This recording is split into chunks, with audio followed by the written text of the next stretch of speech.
বৌদি, আমি বেরোচ্ছি তাহলে, তোমরা সাবধানে থেকো। ও শিট, বৌদি আমি না ওয়ালেটটা ঘরেই ফেলে এসেছি, আমি নিয়ে আসছি, এক্ষুনি আসছি।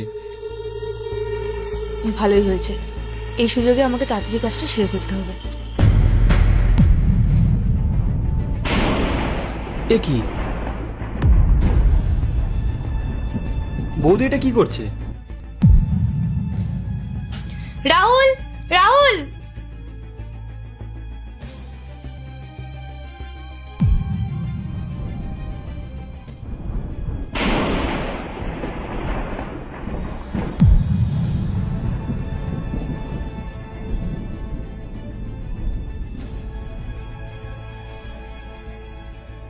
রাহুল, দেখো দেখো, তোমার আদরের ভাই এই বাড়ি থেকে টাকা চুরি করে পালাচ্ছে। বৌদি তুমি কি বলছো? এটা আমি নিজের বাড়িতে টাকা কেন চুরি করতে যাবো? আমি ঠিকই বলছি, নিজের দাদার টাকা চুরি করে এখন সাধু সাজা নাটক করছো।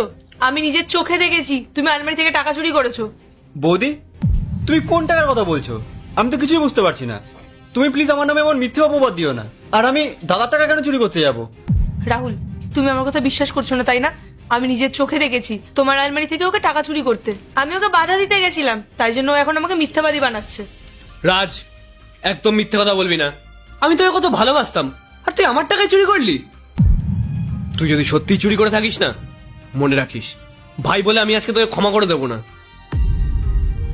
দাদা, তুইও আমাকে অবিশ্বাস করছিস? আরে এটা তো আমার নিজেরও বাড়ি, আমি নিজের বাড়ি থেকে টাকা চুরি করব? আর সব থেকে বড় কথা, আমার দাদার কাছ থেকে টাকা চুরি করব? এই বাড়িটা যেমন তোর, সেরকম তোর বৌদিরও। ওর কি খেয়ে দিয়ে কোনো কাজ নেই যে ও তোর নামে মিথ্যে বদনাম দেবে? দাদা আমি সত্যি বলছি, আমার কথা বিশ্বাস কর, আমি টাকাটা চুরি করিনি। আর জানি না বৌদি আমার নামে এমন কেন বলছে। বিশ্বাস কর দাদা, আমি নির্দোষ। আচ্ছা তাই নাকি? আমি মিথ্যা কথা বলছি? তুমি তার মানে ধোয়া তুলসী পাতা, তাই না? রাহুল, তুমি এক কাজ করো, তুমি এক্ষুনি ওর ব্যাগটা চেক করো, তাহলে সব সত্যিটা সামনে চলে আসবে। বৌদি তোমার কি মাথা খারাপ হয়ে গেছে? আমি দাদার টাকা চুরি করে ঘুরতে চলে যাব? হ্যাঁ, যাবে না তো আর কি করবে? বন্ধুদের সাথে ট্যুরে যাবে, ফুর্তি করবে, টাকা কোথায় পাবে? তাই জন্য দাদার পকেট থেকেই টাকাটা চুরি করতে হলো। তুমি একবারও ভাবলে না যে এই টাকাগুলো তোমার দাদার ক্লায়েন্টের? তোমার দাদা যদি ক্লায়েন্টকে টাকাগুলো না দিতে পারে, তাহলে তোমার দাদাকে কতটা মান সম্মানে পড়তে হবে। রাহুল, তুমি আর এক মিনিটও লেট করো না, তুমি এক্ষুনি গিয়ে ওর ব্যাগটা চেক করো। বৌদি তোমার কোথাও একটা ভুল হচ্ছে। তুমি এই ব্যাগের কথা বলছো?